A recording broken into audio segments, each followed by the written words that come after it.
ನಮಸ್ಕಾರ. ನಾನು ದಿಲೀಪ್ ರಾಠೋಡ್. ಈ ವಿಡಿಯೋನಲ್ಲಿ ನಾನು ನಿಮಗೆ ಒಂದು ಜ್ವಲಂತ ಸಮಸ್ಯೆವಾದ ಒಂದು ಡಿಸ್ಪ್ಯೂಟ್ವಾದ ಒಂದು ವಿವಾದವಾದ ಇಂಟರ್ನ್ಯಾಷನಲ್ ಲೆವೆಲ್ ವಿವಾದವಾದ ನಮ್ಮ ಭಾರತದ ಒಂದು ಸಮಸ್ಯೆ. ಅದು ಸಮಸ್ಯೆ ಯಾವುದೆಂದರೆ ಇಂಡಿಯಾ ಪಾಕಿಸ್ತಾನ ಕಾಶ್ಮೀರ್ ಸಮಸ್ಯೆ. ಈ ಕಾಶ್ಮೀರ್ ಸಮಸ್ಯೆ ಏನಿದೆ, ಕಾಶ್ಮೀರಿ ವಿವಾದ ಏನಿದೆ, ಮತ್ತು ಪಾಕಿಸ್ತಾನ್ ಅಕ್ಯುಪೈಡ್ ಕಾಶ್ಮೀರ್ ಏನಿದೆ, ಮತ್ತು ಇಂಡಿಯಾ ಪಾಕಿಸ್ತಾನ ವಿವಾದಗಳನ್ನು ಸಂಪೂರ್ಣವಾಗಿ ನಾನು ಇಲ್ಲಿ ಈ ವಿಡಿಯೋನಲ್ಲಿ ನಾವು ನಿಮ್ಮ ಮುಂದೆ ಹೇಳಕ್ಕೆ ಇಷ್ಟಪಡ್ತಾ ಇದ್ದೀನಿ. ಇಂಡಿಯಾ ಪಾಕಿಸ್ತಾನ ವಿವಾದ ಏನಿದೆ ನಮ್ಮ ಎಲ್ಲರಿಗೂ ಗೊತ್ತಿದೆ. ಪಾಕಿಸ್ತಾನ ಇಶ್ಯೂ ಇದೆ.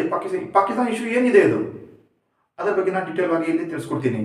ಇದು ಸ್ವಲ್ಪ ನಾನು ಜಮ್ಮು ಕಾಶ್ಮೀರ ಮ್ಯಾಪ್ ಇದೆ. ಈ ಮ್ಯಾಪ್ ಅನ್ನು ಸ್ವಲ್ಪ ಮಾಧ್ಯಮವಾಗಿ ನಿಮಗೆಲ್ಲ ವಿಸ್ತಾರವಾಗಿ ತಿಳಿಸ್ಕೊಡ್ತೀನಿ. ಈ ನಮ್ಮ ಕರ್ನಾಟಕ ಆಗಲಿ, ಈ ಸೆಂಟ್ರಲ್ ಗೌರ್ಮೆಂಟ್ ಆಗಲಿ, ಸ್ಟೇಟ್ ಗೌರ್ಮೆಂಟ್ ಆಗಲಿ, ಕಾಂಪಿಟೇಟಿವ್ ಎಕ್ಸಾಮ್ನಲ್ಲಿ ನಿಮ್ಮ ಎಲ್ಲ IAS ಆಗಲಿ, IPS ಆಗಲಿ, ನೀವು KS KPSC ಯಾವುದೇ ಎಕ್ಸಾಮಲ್ಲಿ, ಜನರಲ್ ಕಾಂಪಿಟೇಟಿವ್ ಎಕ್ಸಾಮಲ್ಲಿ ಇದು ಕ್ವಶನ್ ಕ್ರಿಯೇಟ್ ಆಗದೆ ಆಗುತ್ತದೆ. ಮತ್ತು ಇದ್ರ ಜೊತೆ ನಮ್ಮ ಭಾರತದಲ್ಲಿರುವ ಎಲ್ಲ ನಾಗರಿಕಗಳಿಗೆ ನಮ್ಮ ಇಂಡಿಯಾ ಪಾಕಿಸ್ತಾನ ಡಿಸ್ಪ್ಯೂಟ್ ಏನಿದೆ, ಜಮ್ಮು ಕಾಶ್ಮೀರ, ಇದು ಏನು ಕಿರಿಕಿರಿ ಇದೆ, ಏನು ತನಾವ ಇದೆ, ಇದನ್ನು ನಮ್ಮ ಎಲ್ಲರಿಗೆ ಅದ್ರ ಬಗ್ಗೆ ಅವೇರ್ನೆಸ್ ಆಗುವುದು ನಮ್ಮ ಎಲ್ಲರ ಪರಮ ಧರ್ಮ ಮತ್ತು ಪರಮ ಕರ್ತವ್ಯ ಇದೆ. ನಾವು ನಮ್ಮ ಎಲ್ಲರಿಗೆ ಇದರ ಬಗ್ಗೆ ಅರ್ಥ ಹಾಕೋಬೇಕು. ಏನಿದೆ ಇಂಡಿಯಾ ಪಾಕಿಸ್ತಾನ ಡಿಸ್ಪ್ಯೂಟ್? ನಿಮ್ಮ ಎಲ್ಲರಿಗೂ ಗೊತ್ತಿದೆ. 2019ರಲ್ಲಿ ಪುಲ್ವಾಮಾದಲ್ಲಿ ಏನಾಗಿತ್ತು ಎಲ್ಲರಿಗೂ ಗೊತ್ತಿದೆ. ನಮ್ಮ ಸಿಆರ್ಪಿ ನಮ್ಮ ಯೋಧರಿಗೆ 40 ಯೋಧರಿಗೆ ಅವರು ಗಾಡಿ ಬ್ಲಾಸ್ಟ್ ಮಾಡಿ ಅವರಿಗೆ ಅಲ್ಲಿ ಶಹೀದ್ ಮಾಡಿರುವಂತ ಈ ಕೃತ್ಯಗಳನ್ನು ನಾವು ಮರೆಯೋಕ್ಕಾಗಲ್ಲ. ಮತ್ತು ಹೀಗೆ ಇದೇ ವರ್ಷದಲ್ಲಿ ಏಪ್ರಿಲ್ 5 ಆಗಿದ ಘಟನೆಗಳು, ನಮ್ಮ ಪಹಲ್ಗಾಮದಲ್ಲಿ ಹಿಂದೂ ಧರ್ಮದ ಹೆಸರ ಮೇಲೆ ನಮ್ಮ ಅಲ್ಲಿ ಹೋಗಿರುವ ಯಾತ್ರಿಗಳ ಮೇಲೆ ಅವರು ಬಂದೂಕು ಗೋಲಿನಿಂದ ಎಲ್ಲರಿಗೆ ಕೊಲ್ಲಪಟ್ಟಿದಂತ ಇವೆಲ್ಲ ದೃಶ್ಯಗಳು, ನಾವು ಈ ಕೃತ್ಯಗಳನ್ನು ನೋಡಿದ್ದೇವೆ.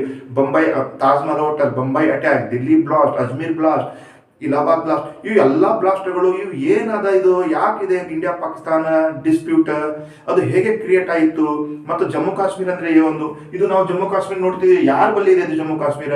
ಆ ಜಮ್ಮು ಕಾಶ್ಮೀರ POK ಯಾಕೆ ಅಂತೇವೋ, ಮತ್ತು ಅದು LOC ಅದಕ್ಕೆ ಅಂತೇವೋ, ಈ ಎಲ್ಲ ಡಿಸ್ಪ್ಯೂಟ್ ಏನಿದೆ, ಈ ಡಿಸ್ಪ್ಯೂಟ್ಗಳನ್ನು ನಾನು ಈ ವಿಡಿಯೋದಲ್ಲಿ ನಿಮ್ಮ ಮುಂದೆ ಸಾಧಾರಣ ಭಾಷೆಯಲ್ಲಿ, ಸಾಧಾರಣ ಅರ್ಥದಲ್ಲಿ ನಿಮ್ಮ ಮುಂದೆ ತಿಳಿಸ್ತಾ ಕೊಡ್ತಾ ಇದ್ದೇನೆ.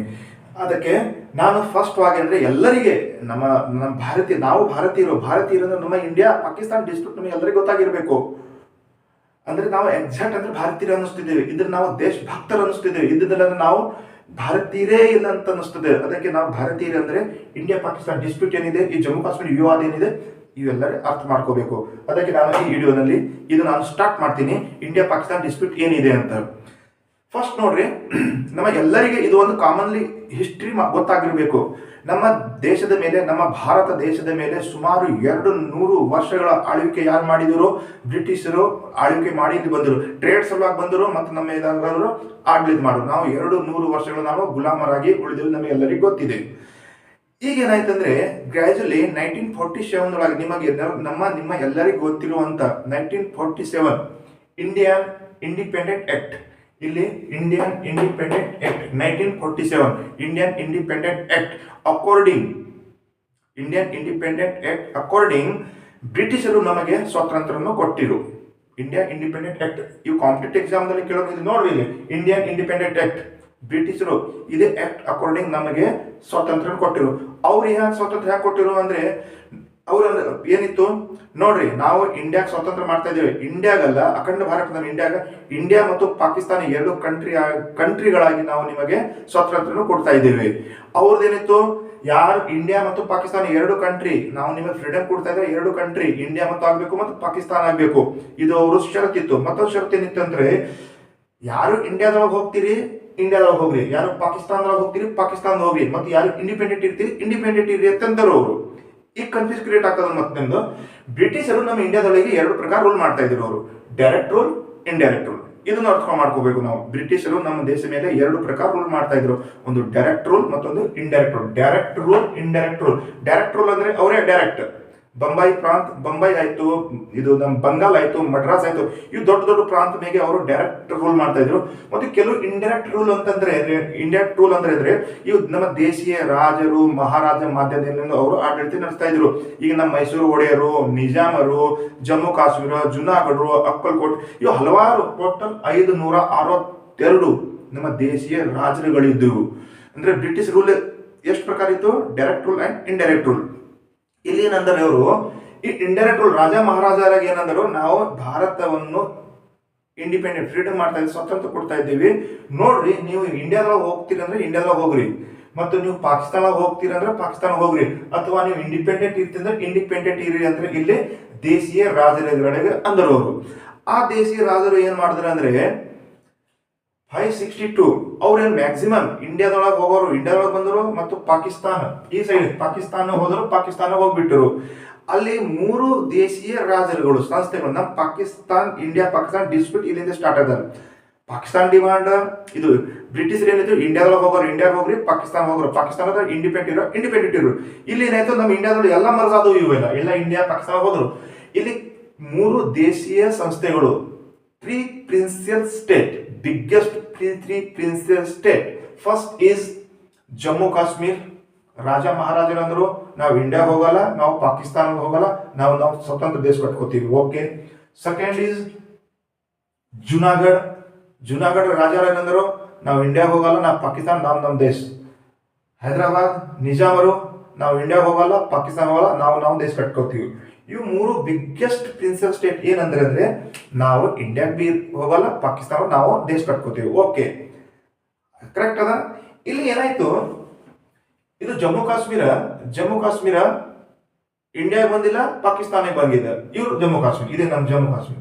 ಇದು ಜಮ್ಮು ಕಾಶ್ಮೀರ ಫುಲ್ ರೀಸನ್.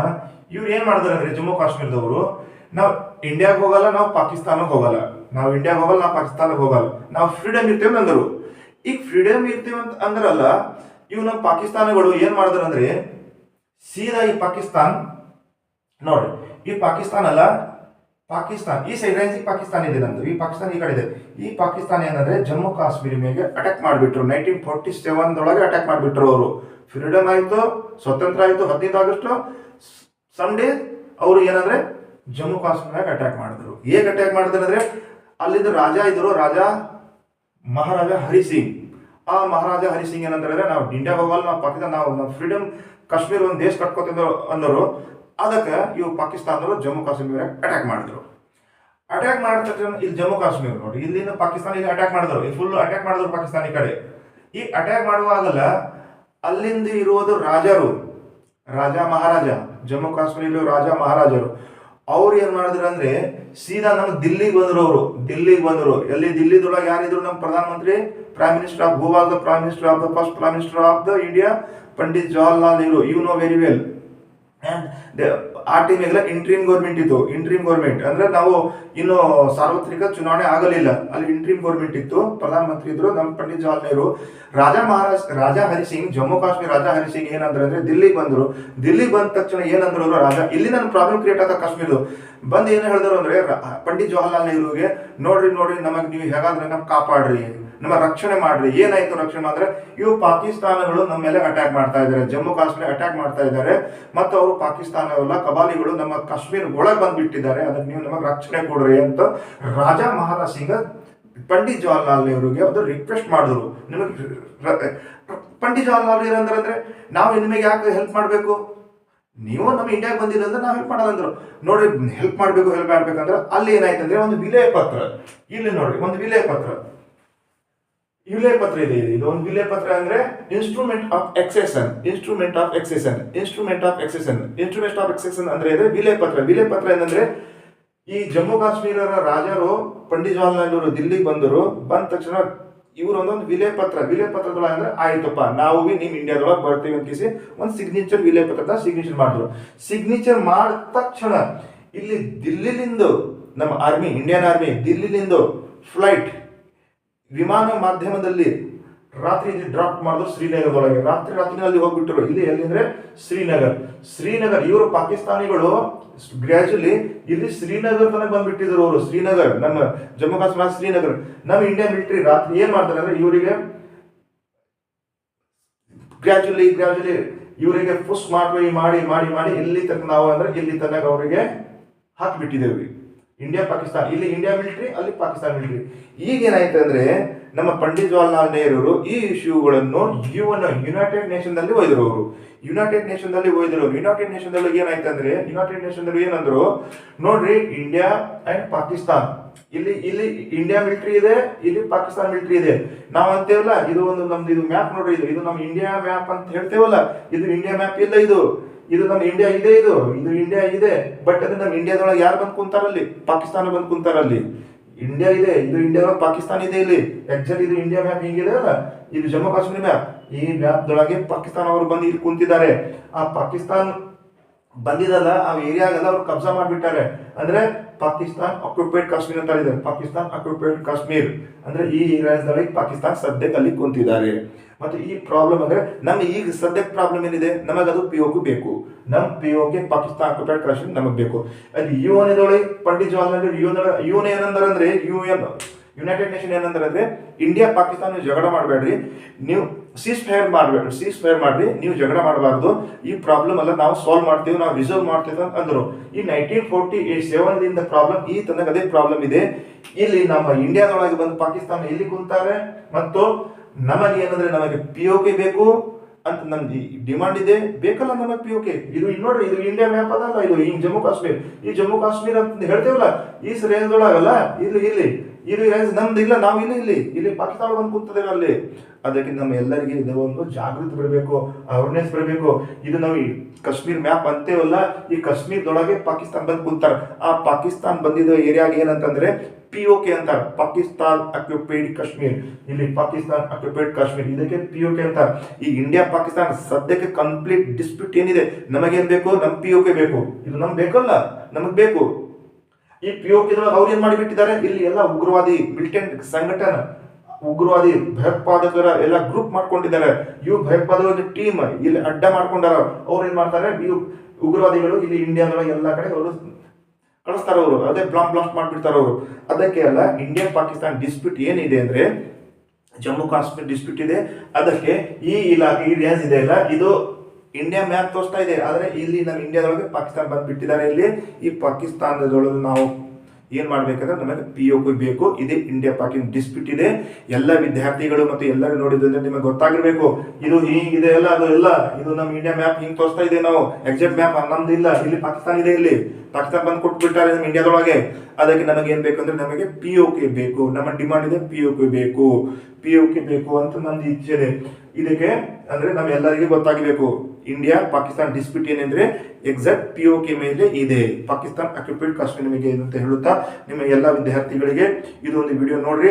ಇಲ್ಲಿ ಸಿಸ್ಟಮ್ಯಾಟಿಕ್ಲಿ ನೀವು ಅರ್ಥ ಮಾಡ್ಕೊಳ್ಳಿ. ಇದಕ್ಕೆ ಫಸ್ಟ್ ಅಂದ್ರೆ ಇಂಡಿಯಾದ ಫ್ರೀಡಮ್ ಆಗೋಕ್ಕಿಂತ ಮುಂಚೆ ಇಂಡಿಯಾಗೆ 3 ಚಾಯ್ಸ್ ಇತ್ತು. ಪಾಕಿಸ್ತಾನ ಹೋಗ್ರಿ, ಇಂಡಿಯಾ ಹೋಗ್ರಿ, ಇಂಡಿಪೆಂಡೆಂಟ್ ಆಗ್ರಿ. ಇಂಡಿಪೆಂಡೆಂಟ್ ಯಾರು ಉಳಿದ್ರು? ಇಲ್ಲಿ ರಾಜಾ ಹರಿ ಸಿಂಗ್ ಉಳಿದ್ರು. ಮತ್ತು ಅವ್ರು ಇಂಡಿಯಾ ಹೋಗಲ್ಲ, ಪಾಕಿಸ್ತಾನ ಹೋಗಲ್ಲ. ಅಲ್ಲಿ ಏನ್ ಮಾಡಿದ್ರು, ಪಾಕಿಸ್ತಾನ ಅಟ್ಯಾಕ್ ಮಾಡ್ಬಿಟ್ಟು ಕಾಶ್ಮೀರ. ಆ ಕಾಶ್ಮೀರ್ ಅಟ್ಯಾಕ್ ಮಾಡುವಾಗ ರಾಜಾ ಹರಿ ಸಿಂಗ್ ದಿಲ್ಲಿಗೆ ಬಂದಿದ್ದವರು. ದಿಲ್ಲಿಗೆ ಬಂದು ರಿಕ್ವೆಸ್ಟ್ ಮಾಡಿದ್ರು, ರಕ್ಷಣೆ ಬೇಡ್ಕೊಂಡ್ರೆ ನಮ್ಮ ಇಂಡಿಯಾ ಮಿಲಿಟರಿಯಲ್ಲಿ ಹೋಗಿ ಆ ಪಾಕಿಸ್ತಾನ ಸೇನೆಗಳು ಮತ್ತು ಕಬಲಿಗಳನ್ನು ನಾವು ಏನಂದ್ರೆ ಅವ್ರನ್ನ ವಿರೋಧ ಮಾಡಿ ಅವ್ರಿಗೆ ನಾವು ಇಲ್ಲಿ ಹಿಂದ್ ಹಾಕಿದ್ದೇವೆ. ಹಿಂದ್ ಹಾಕಿದ ತಕ್ಷಣ ಅಲ್ಲಿ ಏನಂದ್ರೆ UN ಒಂದು ಸಮझौता ಆಯಿತು, ಯಥಾಸ್ಥಿತಿ ಸೀಸ್ ಫೈರ್ ಆಯ್ತು. ಅಲ್ಲಿ ಸೀಸ್ ಫೈರ್ ಅಂದ್ರೆ ಈಗ ಸದ್ಯಕ್ಕೆ ಇಲ್ಲಿ ಇಂಡಿಯಾ ಮಿಲಿಟರಿ ಇದೆ, ಇಲ್ಲಿ ಪಾಕಿಸ್ತಾನ ಮಿಲಿಟರಿ ಇದೆ. ಅದಕ್ಕಂತಂದ್ರೆ ಲೈನ್ ಆಫ್ ಕಂಟ್ರೋಲ್ ಅಂತ ಹೇಳಿದ್ರೆ ನಮ್ಮ LOC ಅಂತ ಹೇಳಿದ್ರೆ ಅದಕ್ಕೆ LOC ಅಂತೇವು. ಇವೆಲ್ಲ ವಿದ್ಯಾರ್ಥಿಗಳಿಗೆ ಇದು ಅನುಕೂಲತೆ ಆಗುತ್ತೆ ಅಂತ ಹೇಳುತ್ತಾ ಈ ವಿಡಿಯೋ ನಾನು ಇಲ್ಲೇ ಮುಕ್ತಾಯ ಮಾಡ್ತೀನಿ. ಈ ವಿಡಿಯೋಗೆ ಆದಷ್ಟು ನೀವು ಲೈಕ್ ಮಾಡ್ರಿ, ಶೇರ್ ಮಾಡ್ರಿ, ಸಬ್ಸ್ಕ್ರೈಬ್ ಮಾಡ್ರಿ ಅಂತ ಹೇಳುತ್ತಾ ಎಲ್ಲರಿಗೂ ಜೈ ಹಿಂದ್, ಜೈ ಭಾರತ್.